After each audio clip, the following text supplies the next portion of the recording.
This is VSiN PrimeTime. Live from the Circus Sportsbook in downtown Las Vegas on VSiN, the sports betting network.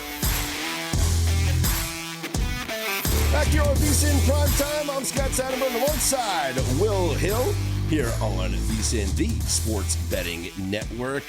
Will, we're doing some fun little lightning bets on what's going to happen in a batter's next plate appearance. And so I played the Junior Caminero against Carlos Rodon in the bottom of the third inning, and I played him three ways. I had a regular size bet, if you will, on him to get a single at north of plus 400 odds. And then I also sprinkled in on him to get a double at plus 1,400 and him to hit a home run at plus 2,300. Well, I looked at the baseball savant. I'm following the play-by-play on the StatCast. Junior Caminero lined out to end the inning on a ball that was hit at 113.9 miles per hour. He smoked it to Volpe at shortstop and then did not run to first because Volpe dropped it and he was out on the throw. Now, I watched the play here during the break. If Volpe doesn't get a glove on this, it probably rolls all the way to the wall for a double. There's a chance that maybe it gets cut off by the left fielder and they hold him to a single. Either way, I'm cashing a bet here. But Volpe did get a glove on it. In and out of the glove, he picks it up off the ground and throws Caminero out at first. I don't want to say it's a bad beat, but 113.9 miles per hour off the bat, Will. That's an expected batting average, according to Baseball Savant, of 830. Get him next time. My goodness. 830, the expected batting average. That's a tough one. No, that is a tough one. Yep, 1-0 Yankees going to the bottom of the fourth there in Tampa. So we'll keep an eye on what's going on there. I know a lot of people were very intrigued by betting the Rays in the first 5 innings because Drew Rasmussen has been great to start this year. Carlos Rodon's been a little bit shaky. So far, I mean, all Rasmussen's given up is that 1 run in the second inning. And meanwhile, Rodon's been great with nothing allowed, just 1 hit allowed in his 3 innings of work. So if you have a Rays first 5, you're certainly not out of it yet because you got the bottom of the 4th and the bottom of the 5th coming up. That best bet on the Dodgers-Rangers will get underway momentarily from Arlington. Again, if you're just tuning in, we did give out a best bet on the first 5 innings to go under 4.5, available at DK at minus 154. If your book only offers a minus 4, but you get a little bit maybe even money or plus money, I do like that play. Dodgers and Rangers with Yamamoto going up against Jacob deGrom. Take the under in the first 5 innings. Anything that you're noticing on this baseball scoreboard right now, Will, before we get to an update on the NBA game? No, last time we checked, Baltimore was up 1-0. Since he has run off 3 runs in a row here. I think Dela Cruz hit a homer. I didn't see how they got the first 2. So, I mean, Baltimore just has shaky pitching. That's a good everyday lineup, and all those prospects, they don't want to trade for pitchers. I get it, but that's a team where the last couple of years, you look at them as the next budding, I mean, dynasty's obviously a stretch, but a force to be reckoned with, and they have just gotten crippled by injuries. They lost Burns in free agency, which the way he's pitched may be blessing in disguise, but Grayson Rodriguez and Wells and Rogers, who they trade, you just go up and down. They have so many pitchers hurt. You can't win with all these pitching injuries, and they continue to struggle to get outs. So that's an American League East and American League in general that's really wide open with a lot of mediocrity. The Yankees lose Soto, and they don't have great pitching, but they're still, right among the favorites. Texas is good. They haven't played great, though, so curious your thoughts on the American League overall, but it seems like all of the talent is really stacked in the National League in a way where we haven't seen that in a while, at least in a situation that comes to mind for me where, boy, it seems like there's an imbalance between the NL and the AL. Would you agree with that? Yeah, it's cyclical, though. I mean, how many years did we have where the American League was just absolutely dominant, and now we've come to a time where it's the National League that has all the best teams. So it does go through cycles as you go through the years there in Major League Baseball. But yeah, you're right. Like, I'm looking at teams in the American League, and there's only a small handful that you think can win the World Series. Meanwhile, in the National League, there's probably 5 teams that you can pick to win the World Series. And I think there's like 7 teams for 5 spots in the National League. If you think the Giants are legit, if you think the Braves are going to bounce back, I mean, Arizona's pretty good. Obviously, the Mets and Phillies are legit. Whoever comes out of the Central, and then Padres, Dodgers. I mean, that's a lot of good teams in the National League. And if you go back to the American League, if you have conviction on a team, this could be a season where somebody crazy comes out of the American League because I don't know what gets you into the playoffs, 88, 90 wins. And then who knows, once you get in the playoffs, this could be another situation where like Texas a couple years ago, wow, I can't believe Texas is in the World Series. That strange Rangers Diamondbacks World Series. This is one where, I don't know, could Toronto, could Seattle, again, you wouldn't think of these teams as contenders, but in an American League that's so watered down and so much parity, so wide open, who the hell knows who's coming out of that division, that league? Could it be Boston, a team that that's not a bad. I mean, it's not a bad idea. High on. Yeah, especially if they get like some more pitching. But with Crochet at the top of the rotation, with Chapman in the back end of the bullpen, you put Bregman in that lineup, and the young rookies that they have, and they still have more. Like they still have a top prospect, Roman Anthony, who's yet to come up. So that is a talented team there in Boston. All right, we are about to conclude the first half. Final seconds are ticking down. Right now, the Miami Heat have a 62-50 lead over the Hawks. Your live line is Miami minus 9.5, and your live total for the first time, it seems, Will, has actually dipped below the pregame total. At 220.5, and as I say that, the Hawks hit a 3, of course, at the end of the half, and now it is 221.5 is the live total. So there it is. We are at the half. 62-53 is the score. Live line, Miami minus 8.5 with a live total of 221.5. Right where we were to start the game, which for you and I as under bettors, I think we have to be confident with that because we know that the second halves are lower scoring. We expect in an elimination game here, the second half to be low scoring. The fact that the first half didn't exceed pace, but just stayed to pace, has to make us feel confident that this full game's going under. I feel pretty good about it. I don't feel great about it, but I feel pretty good about it. I appreciate your confidence, though. It makes me feel better. I mean, I'm going to play a second half under. I mean, that's the move here. Second half total 105.5. Do you think Atlanta has a run in and gets back in the game? Trae Young only has 12 points. No. And I feel great about my Trae Young under 26.5 points. 2 for 11 from the field for Trae Young in this game. Oof. 2 of 11. He is 7 of 8 from the free throw line. So he's getting to the line. That's where the bulk of his points have come from. He's got 12 points. 7 of them came from the free throw line. Meanwhile, Tyler Hero looking for our over 2.5 threes, which was the most bet prop of the day here. So me and everybody else on Tyler Hero over 2.5 threes. He is 2 for 4 from 3-point range. He has 12 points. I would expect him to shoot at least a couple more threes in the second half. Just make one, and we will hit our over. Bam Adebayo leads the way for Miami with 13 points. I mentioned Tyler Hero with 12. Andrew Wiggins has 10 for the Miami Heat. Yeah, I'm going to go with a under 105.5. Now, I'm looking at the book right now. I'm going to look across the board to see if there's been any push, because it is slightly juiced to the over. So if people are betting the over, and I could push this up to 106.5, I would play that. So I'm not in a rush right now to play the under because I am seeing money coming in on the over. In fact, at DraftKings just changed now to 106.5. Would you agree with that, Will? Would you wait a little bit to play the under? What makes sense to me, and by the way, none of our Rangers bets are off to good starts. As the leadoff man, Edman, you think of all these great guys for the Dodgers, Ohtani, Betts, Freeman, Todney Edman leads off the game, and DeGrom gave up a couple homers last start to Seattle. You wonder if this homer trend is continuing because Edman hits a bomb off him a few pitches into the game. It is 1-0 LA here. Not great, Bob.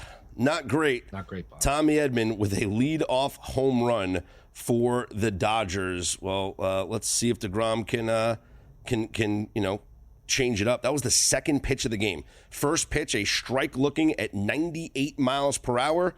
Second pitch, same exact pitch. Fastball, 98, but just a little bit more over the plate as Edman hits a home run, 398 feet.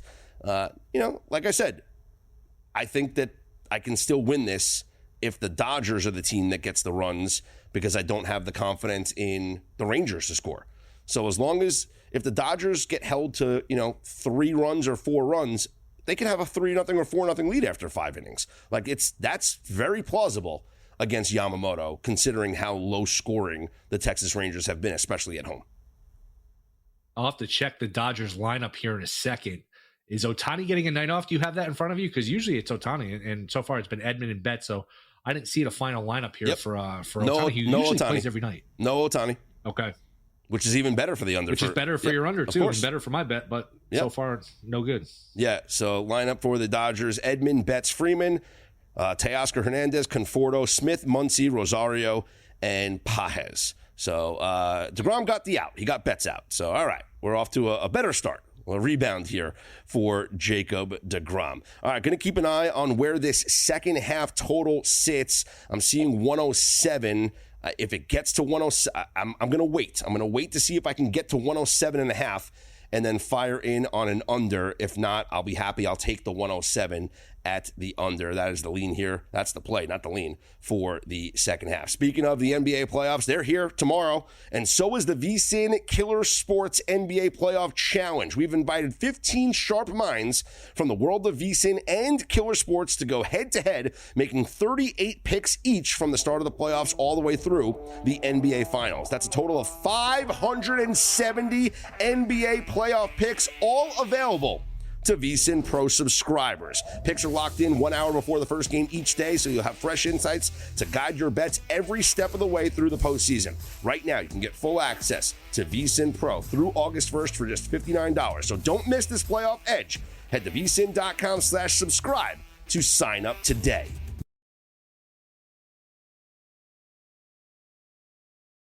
This is VSiN Primetime on VSiN, the Sports Betting Network. Back here on VSiN Primetime, I'm Scott Seidenberg alongside Will Hill here on the Sports Betting Network. I have played a second half under at 107 for the Heat and the Hawks. So, Will, I did go in on the 107, and it is down to 106.5. So I feel a little bit happy about my half a point of CLV. But I'm confident in this thing sticking under. Live total right now, 221.5, with the Heat leading 62-53 over the Atlanta Hawks. Let's continue the NBA playoff conversation. Joining us now on the Progressive guest line is Tom Giles, the pre- and post-game host for the Boston Celtics on NBC Sports Boston. And Tom, it feels like you and I were talking a little bit during the break that the Celtics have been off for, a month now, waiting for the playoffs to begin? Yeah, about a month. I'm trying to remember the last time that there was a real meaningful game that we were geeked up about. It felt like the last month and a half was all about, hey, are we going to see all the rotational players together playing in the same game? And that was pretty much what you're trying to look forward to. And then maybe just get to watch Peyton Pritchard go for 30 points in regular season finales and clean up that way, which the market was slow to catch that one last year, but they were on it this year. But we're definitely ready to move on to the playoffs starting Sunday. Tom, do you anticipate this is a situation where Orlando, who's given them a hard time in past years, I think 6-4 over the last 10, some double-digit wins in there, is this a bad matchup for Boston? Or is it a situation where Orlando simply doesn't have enough scoring and we're going to see a different gear once the playoffs start here for the Celtics? I think Atlanta would have been an easier matchup, no question about that. But, factoring in some of the Orlando games, one of them was just a week or two ago. Orlando won by 20. The Celtics didn't play anybody, none of their top 6 guys. So you definitely got to throw that game out. But they're going to play a more physical style that sometimes gives the Celtics, some problems. Oklahoma City's obviously the best at it, and they were great at, just using their hands defensively on the Celtics in the 2 regular season matchups. Orlando's not at that level. And Orlando can't score like Oklahoma City, but they can kind of just muddy the game up. When you're looking at a total that sits around 206, that is an extremely low number for a Celtics game, for a Celtics team that likes to play fast and get out and move. So I could see it being a more physical game. And I think that, even the attitude around here is that the Celtics in 5, gentlemen sweep. But Orlando's got some playoff experience that I don't know if people are really giving them credit for, taking Cleveland to 7 games last year. So I do lean Celtics in 5, but I do think Orlando's physical style will be a decent test out of the gate. What's the latest with Jaylen Brown's injury? I was wondering if you guys had an update for me. I mean, right now everything sounds like he's good. Yeah, he had the injections, and so they've at least kind of acknowledged that part of it, that he is dealing with a knee issue. Whether or not it is a huge difference in this series or even the next series, we'll kind of see. How much they really need Jaylen Brown, but. You get into some of these series, he's your lockdown defender. Even going back a couple of years ago, playing Philadelphia when they had trouble against James Harden and the Sixers a few years ago, it was Jaylen Brown started picking him up full court and just kind of being a menace there, just making life miserable for the other team. So I anticipate that we'll see a version of Jaylen Brown that's maybe not all the way to 100%. But my bigger question is, what is he defensively? Maybe doesn't have the same bounce offensively. They should have enough offense anyways. Well, what does he look like defensively when you actually need him to lock down? Who would you pick in a Cavs Celtics Eastern Conference Finals, which we all expect to happen? Boston. I would take the Celtics. I will say though, Cleveland's, with the fact that they have Donovan Mitchell, who loves playing the Celtics, loves playing in Boston, puts up great numbers there, and has the fortitude to hit the late shot, the big shot at the end of the game. He should definitely kind of give you some pause there, because he's been so good. And Cleveland just in general is just playing much better than they did a year ago. Darius Garland, though, is going to be the issue, I think, for Cleveland in that series when they try to attack him. But I could see the Celtics, somewhere. I think that could be like a 6-game series. That feels like to me. Tom Giles, Celtics pre- and post-game host, NBC Sports Boston, joining us here on the Progressive Guest Line. I'm Scott Seidenberg. He's Will Hill. This is VSiN PrimeTime. What lessons, Tom, did the Celtics learn from last year's finally getting over the hump and winning the title that they could kind of, put into play here in this postseason? Because I'm of the belief, and I know some people might disagree with me, but I think the Celtics didn't have the effort in the regular season that we've been accustomed to because of the experience last year winning the title, because they know what it takes to go through the 2.5 months, 3 months of the NBA playoffs, that they just kind of put it into cruise control during the regular season. I firmly believe if they wanted to, they could have won upwards of 60-plus games this year in the regular season. So what do you think the lessons were from last year that they're going to put into play this year? So I think the one thing last year, and obviously the paths are going to be different, but it felt like the lesson they learned 2 years ago when they went down 3-0 in that Miami series. I think they learned, you can't mess around. You can't just give teams life, and you can't just give away a couple of games and then decide, all right, well, now we're down 3-0, got to win 3 straight, force a game 7, and Tatum gets hurt in the game 7 a couple of years ago, and you just lose on your home floor pretty convincingly to Miami in that series. I think last year, even though they lost a game in the first round and the second round, it kind of felt like there was more urgency. They started to D up a little bit better. You talk about the regular season. I completely agree. And I also think that really points to the defensive end, where they weren't necessarily always locked in on the defensive end in the regular season. And after playing, 20 extra games in the postseason, some of these guys playing in the Olympics, I think that was expected, but I believe though, when you finally get into the playoffs and it's time to D up, this is a really good defensive team, and you just haven't really seen that for the first 82 games, because they know that it's all about these last 25 games or whatever it is. Tom, do you have any bold predictions for the first round, either conference? I would love to see Detroit knock off the Knicks. I don't know. I don't know if they're there yet. I don't know if Cade Cunningham's there yet. I think that'd be a fun series. I know it's not bold because the Warriors are favored, but Golden State's playing better than Houston right now, so that wouldn't surprise me. There's nothing bold about that though. But otherwise, Pacers get past the Bucks. I think that maybe see a little bit of a youth movement there in the Eastern Conference, but I think it's going to be fairly chalky otherwise. I don't know. What do you guys got for bold ones? A bold prediction in the first round? It's so hard because the NBA, you're right, it is so chalky. I mean, I have OKC and Boston in the final, so I'm like the chalkiest of chalk. But if there was an upset, I mean, it's not an upset on the seed. It's only an upset in the betting markets, but I think Houston beats the Warriors. And it's crazy that, we have a 2 seed that's an underdog to a 7 seed. And I think it's only because of the names on the back of the jersey and because everyone knows the Golden State Warriors, but no one's respecting what the Rockets did this year.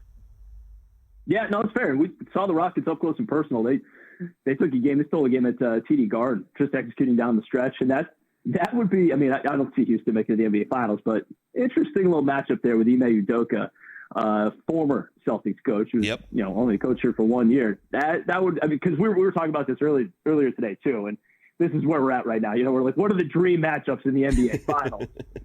And obviously, Celtics Lakers, really tops the list there with the way that the Lakers are playing. You get Luka and LeBron. It's just the rivalry and everything else. But then you start to look around, and the Warriors would be an intriguing matchup because Golden State got the Celtics a few years ago. But Oklahoma City, Boston, I think would just be the best, as from a basketball perspective. Like that would just be the best series. Those two teams going head to head because they've been the two best teams. Well, obviously Cleveland was excellent this year, but I just think that Oklahoma City has been the best team through the regular season, so it should be that best team against the reigning champs. Yep, the two biggest favorites, shortest favorites, I should say, to make it to the finals, the Celtics and the Thunder. Tom, appreciate the time and the insight. Enjoy the games, and good luck.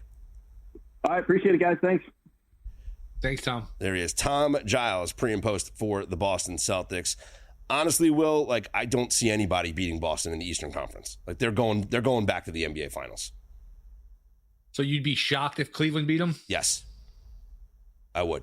I'd be mildly surprised. I wouldn't be shocked. You know what gave me some, and it's always dangerous to invoke regular season stuff.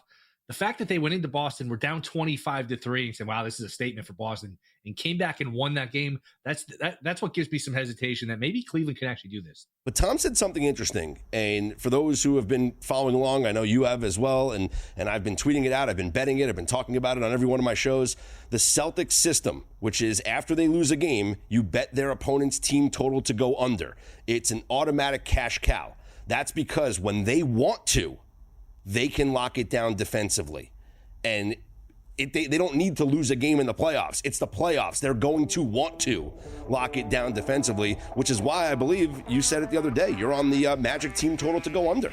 And I completely agree with you here in this first round game. We'll get some plays on these first round series, which begin tomorrow. He's Will Hill. I'm Scott Seidenberg. This is VSiN Primetime right here on VSiN, the Sports Betting Network.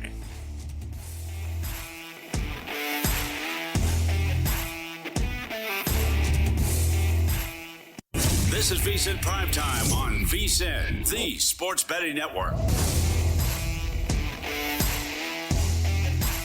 Scott Seidenberg and Will Hill back here on VSiN Primetime as we keep an eye on what's happening both in Major League Baseball and the play-in game between the Heat and the Hawks, which, Will, we have seen a Hawks run here to start the third quarter, an 11-5 run to start the third. The score is now 67-64 with the live line Miami -4.5, your live total 223.5. Yeah, a little run here for the Hawks. By the time we got some drama in these games, Warriors-Grizzlies was decent. That was close at the end. But the other ones, Kings-Mavs was a waste of time. Heat-Bulls was a blowout. What was the first? Hawks-Magic wasn't great. The Hawks made a run in that game, but Magic were up double digits for most of it and pulled away. So, yeah, it'd be nice to get a little excitement here, little appetizer here as we wait for the playoffs tomorrow. Yeah, and this could hopefully lead towards an under. As the game gets closer, the possessions get slower, less and less possessions, and the defensive intensity picks up.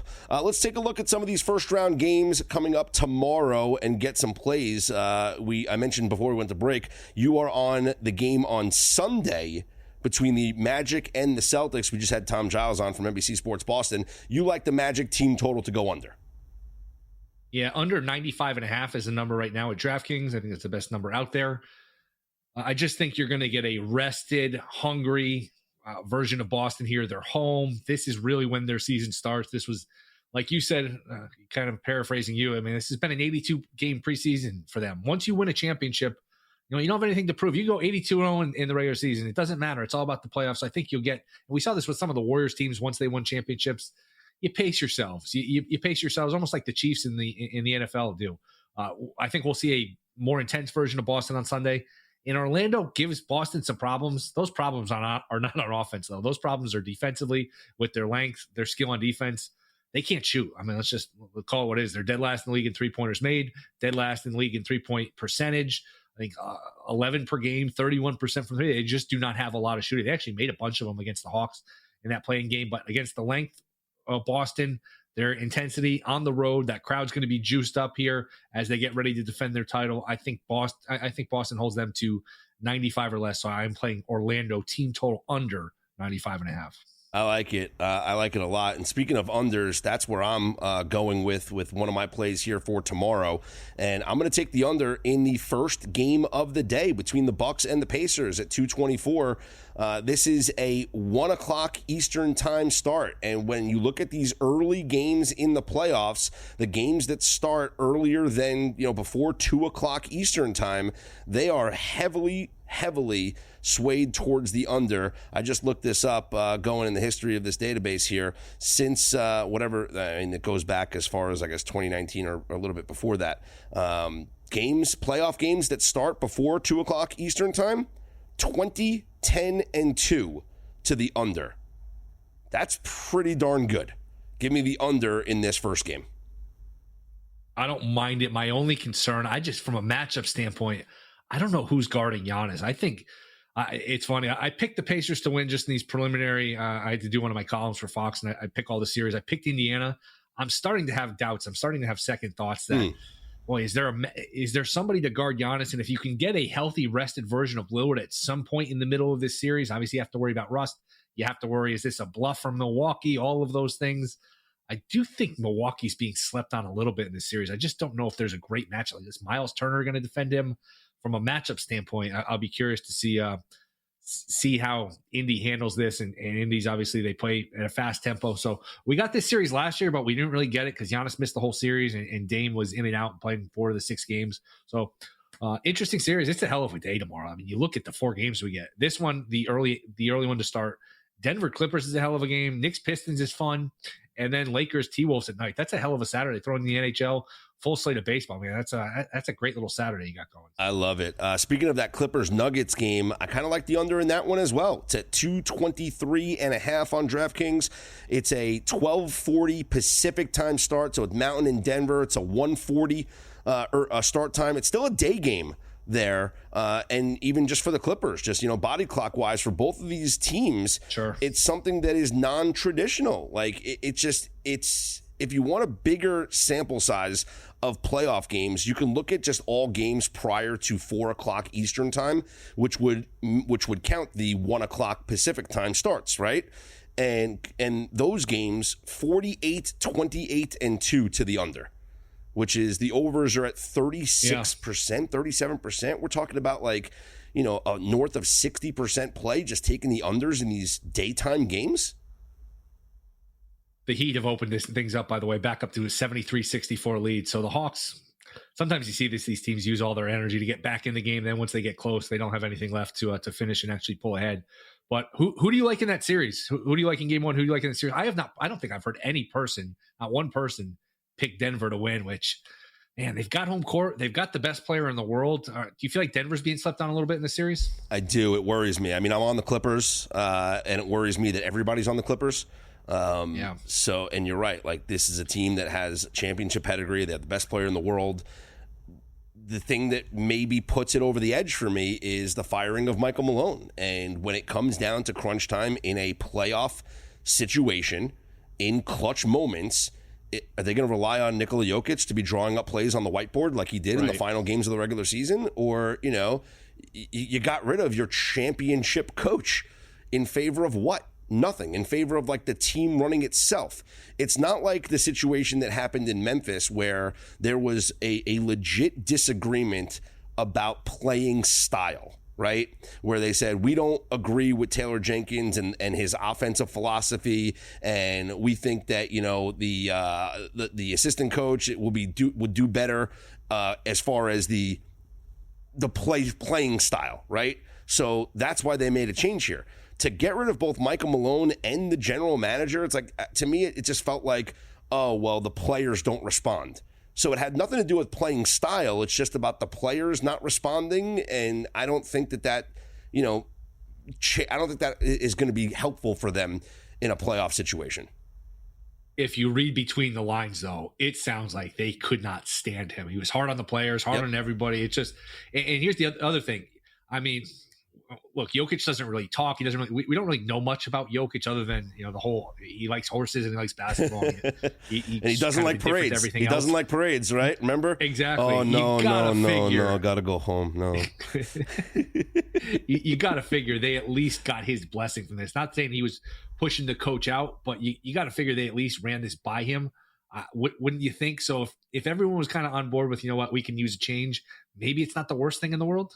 Hey, Nicola, we're going to need you to be the player and the coach. What do you think about that? Oh, no. Gotta go home. No. Still the best post-game comment. And for those who don't know what I'm talking about, after the Nuggets won the championship, they asked Jokic if he was excited about the championship parade, and that was his response. No, I've got to go home. So he had no interest in a championship parade. I know it's juiced heavily, although it's not as heavy. 5.5. Yes. It's not as heavy as you would think. Like minus 200's not crazy juice. I'm okay. No. I'm okay laying this. This series is going 6 for sure. My only concern would be like you get a 5-game series where every game is close and it's just bounce to the ball. One team wins all the close games, but I'm with you. I think this goes 6 or 7. If it goes less than 5, who wins it? If somebody sweeps somebody or somebody wins in 5, who is that team? It would be the Nuggets. It would be like the Nuggets. It would if it ends in 5. That means that the Nuggets won the first 2 games in Denver, and they stole a game. They stole a game in LA, or Kawhi Leonard. I mean, come on, Kawhi Leonard maybe gets hurt again, and the Clippers just crumble. But if the Clippers are healthy, and this is the healthiest they've been in quite some time, Kawhi looks fantastic right now. It's hard to go against this team. Like we talked about it yesterday when we were joined by Zachary Cohn. Like, I agree with him. Like, I think the Clippers are the second best team in the Western Conference right now, just because of the health issue.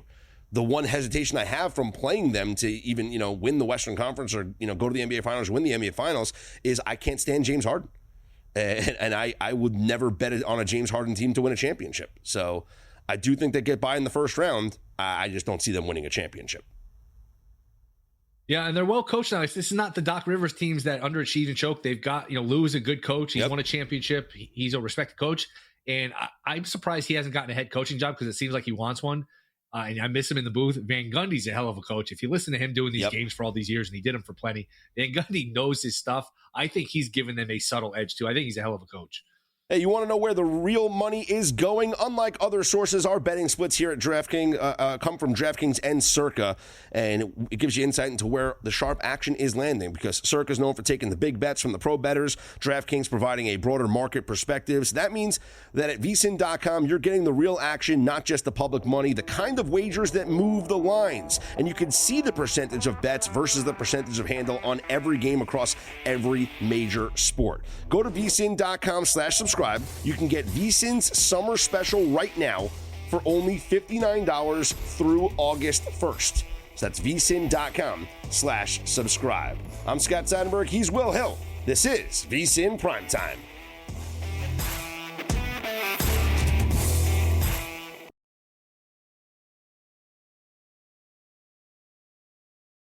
This is VSiN Primetime on VSiN, the Sports Betting Network.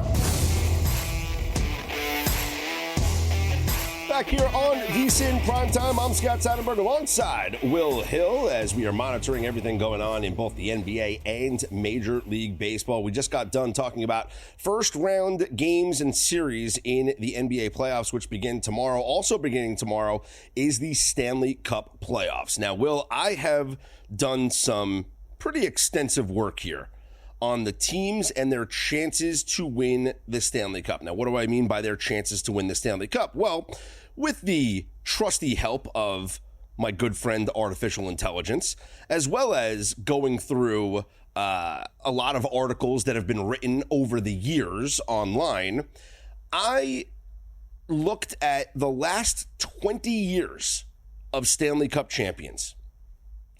And I wanted to figure out what are some common traits amongst the 20 previous Stanley Cup champions. Now, there's articles about this, over the years all across the internet, and obviously with the help of, as I mentioned, AI, little chat GPT action. I composed pretty much every single article that was written about this and kind of molded it into one and kind of came up with my own little flavor to it as well. So here's the criteria that I have deduced on how to win a Stanley Cup. First off, you need to have elite goaltending.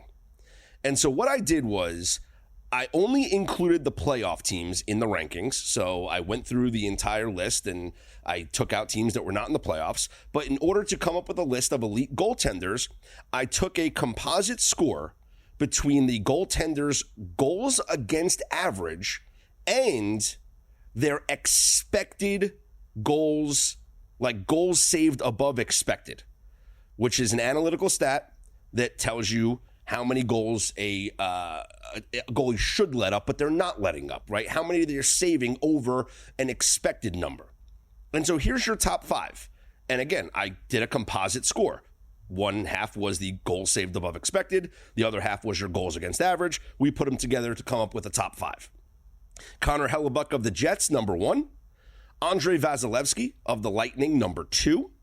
Anthony Stolarz of the Toronto Maple Leafs, number 3. Darcy Kemper of the LA Kings, number 4.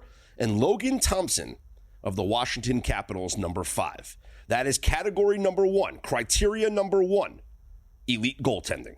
Criteria number 2 is your special teams. How do you do both on the power play and on the penalty kill? So again, I created a composite ranking, your power play percentage and your penalty kill percentage, and came up with the top 5 special teams. Number 1, the New Jersey Devils. Number 2, the Tampa Bay Lightning. Number 3, Winnipeg Jets. Number 4, the Washington Capitals. Number 5, the Colorado Avalanche. And number 6, right after them, the Florida Panthers. Another criteria is you need a top scorer. You need a top 10 scorer in the NHL. If you look back at the past 20 NHL Stanley Cup champions, they've all had top scorers. So here are the top goal scorers in the NHL this year. And I also gave a bonus point if you had 2 players ranked in the top 10, because you should get credit for 2 top 10 goal scorers. Here's the top 10 goal scorers in the NHL this year. Leon Draisaitl of the Oilers, number 1. William Nylander of the Leafs, number 2. Alex Ovechkin of the Capitals, number 3. Braden Point of the Lightning, number 4. Kyle Connor of the Winnipeg Jets, number 5. Jake Gensel of the Lightning, number 6. Sam Reinhart of the Panthers at 7. Mark Scheifele of the Jets at 8. John Tavares of the Maple Leafs at 9. And Cole Caulfield of the Montreal Canadiens, number 10. Again, I'm only doing playoff teams here. The next criteria to win the Stanley Cup is a high Corsi and Fenwick percentage. For those who don't know what Corsi and Fenwick are, they are 2 advanced analytical stats that are used to determine a team's possession and shot attempts. Corsi is just all your shot attempts over the course of a game, measures the possession by a team. Fenwick, to me, is a little bit of a better analytical stat, and that measures your unblocked shot attempts. Only the shots that get through on goal or the shots that are missed, not shots where a defender blocks it or gets a stick in the way. So I looked at a composite score between both, the Corsi and the Fenwick. Here are your top teams. 1, Carolina. 2, Florida. 3, Colorado. 4, Oilers. 5, Kings. 6, VGK. 7, Capitals. 8, Devils. 9, Winnipeg Jets. Also, part of the criteria to win the Stanley Cup, and you'll find many people online that agree with this sentiment, you need to have a heavy team. You got to be built for physical play during the postseason. And so let's look at the playoff teams by their average weight.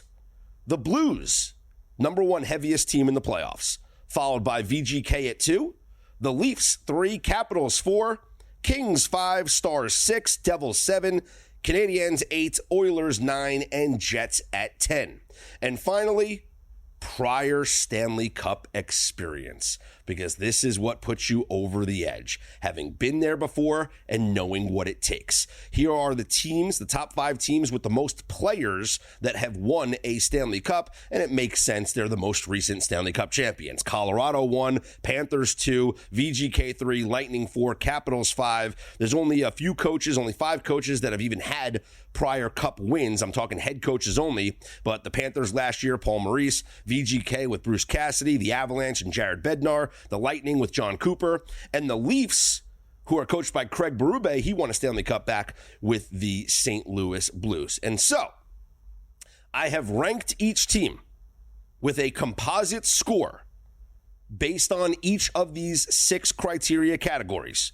And I gave a bonus score, as I mentioned, for multiple top 10 scores. And I also did this for the math. If you don't qualify in a category, I gave the team the next highest number. That's how I came up with a fair composite score.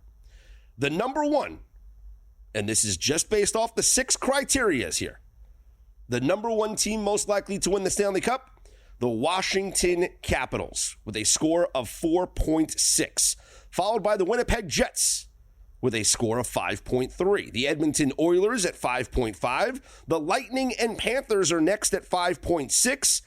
VGK and the Toronto Maple Leafs at 5.8. The Avalanche at 6.1. And the Devils at 6.5. Now, there is an asterisk next to the Washington Capitals because part of their score was their goaltender Logan Thompson being number 5 in my elite goaltending category. Logan Thompson is injured right now. If he is unable to come back and play for the Capitals, and they have to go with Charlie Lindgren in net, their composite score gets dropped from a 4.6 to a 5.6, meaning they would be tied for 4th with the Tampa Bay Lightning and the Florida Panthers in terms of my hierarchy of chances to win the Stanley Cup.